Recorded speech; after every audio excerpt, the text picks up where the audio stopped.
बिस्मिल्लाहिर्रहमानिर्रहीम। YouTube channel इस्लाही stories के मुअज़्ज़िज़ देखने वालों को अस्सलाम वालेकुम। जनाब जस्टिस शौकत अज़ीज़ सदीकी साहब ने केस की समाअत के दौरान बजा फरमाया कि लोग मुझे मस्जिद का ख़तीब कहें या मौलवी, मगर मैं ऐसे लिबरल से सवाल करता हूँ कि मुआशरे को किधर लेकर जा रहे हैं।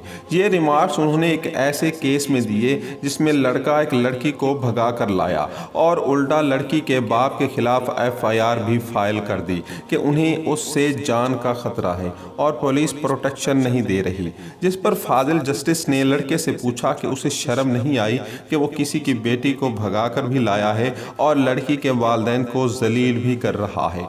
और लड़के से जब पूछा गया कि उसकी अपनी कितनी बहनें हैं तो उसने जवाब दिया कि 3। जिस पर फाजिल जज साहब ने लड़के से कहा कि क्या वो इस बात को पसंद करेगा कि उसकी तीनों बहनें भी 3 लड़कों से घर से भागकर शादी कर लें। जिस पर लड़के ने अपना जवाब पेश किया कि उसने शरई हक इस्तेमाल किया है। जिस पर फाजिल जज साहब ने लड़के से पूछा कि वो दिन में कितनी नमाज़ें पढ़ता है, जिस पर वो कोई जवाब ना दे सका, जो कि असल शरीयत है। अफसोस इस बात का है कि इस्लाम में वली के बगैर निकाह की इजाज़त ना होने में भी एक हिकमत पिना है, मगर आज लिबरल और सेकुलर बदबख्तों ने इस इस्लामी मुल्क को बेहया मुआशरा बनाने का बेड़ा उठा रखा है। सरकारी पॉलिसियां बेलगाम मीडिया के हाथ में चली गई हैं। आज अगर उनका रास्ता ना रोका गया तो इस्लामी जमहूरिया पाकिस्तान मगरब को भी खुदा न खास्ता पीछे छोड़ जाएगा। आज देसी लिबरल्स डोमिनेट करते जा रहे हैं जबकि इस्लामी रिवायात दम तोड़ती जा रही हैं, जिसके ज़िम्मेदार हम सब हैं, क्योंकि हम लिबरल्स के सामने एहसास कमतरी का शिकार होते जा रहे हैं, जो माशरे और नई नस्ल के लिए एक जहर कातिल है।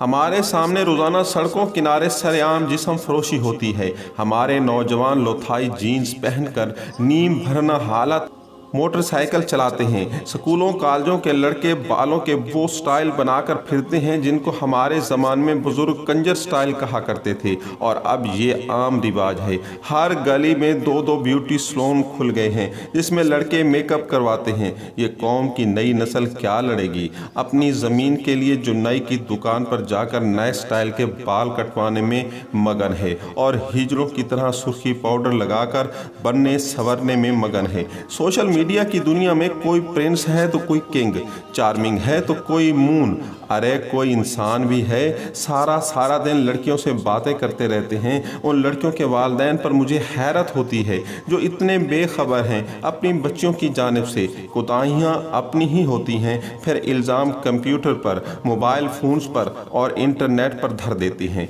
वो औरतें जो बाहर निकलती हैं उनको बनने संवरने से ये सोचना चाहिए कि बाहर की जो दुनिया है वो अंधी नहीं है, उनकी आंखें हैं, और मुफ्त की मैं काजी भी नहीं छोड़ा करता।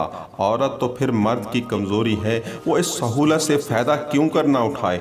खुदा का खौफ ख़त्म और पैसे के छीनने का खौफ बड़ा हो गया है। लोगों को ये फ़िक्र नहीं रही कि उनके घर की बच्चियां नए मोबाइल फ़ोन्स कहाँ से ला रही हैं। वो इस बात पर खुश हैं कि उनकी बच्चियों और बच्चों के दोस्त कितने अच्छे हैं जो उनको इतने महंगे तोहफ़े देते हैं। एक लम्हे को अगर वो ये सोचें कि जो मोबाइल उनकी बेटी ने उठाया है उसकी कीमत नकद नहीं बल्कि जिस्मानी मुशक्क़त से चुकाई है, तो शर्म से डूब मरें। लेकिन जहाँ इक़दार पर पैसा हावी हो जाए वहाँ गैरत पर बेगैरती हावी हो जाती है, और यही हो रहा है और तब तक होता रहेगा जब तक हम इस रविश को तर्क नहीं करेंगे। ये झूठ है कि आज का इंसान औरत की आज़ादी चाहता है, बल्कि सच बात तो ये है कि वो औरत तक पहुँचने की आज़ादी चाहता है। मुअज़्ज़िज़ ख़वातीन व हज़रात, उम्मीद है ये कहानी आपको अच्छी लगी होगी। अगर आप हमारे चैनल पर नए हैं तो हमारे चैनल इस्लाही स्टोरीज़ को सब्सक्राइब कर दें, इस वीडियो को लाइक कर दें और इस पैगाम को अपने दोस्तों को शेयर करते हैं। मिलते हैं एक नई सुपर इस्लाही स्टोरी के साथ। उस वक्त तक के लिए अल्लाह हाफ़िज़।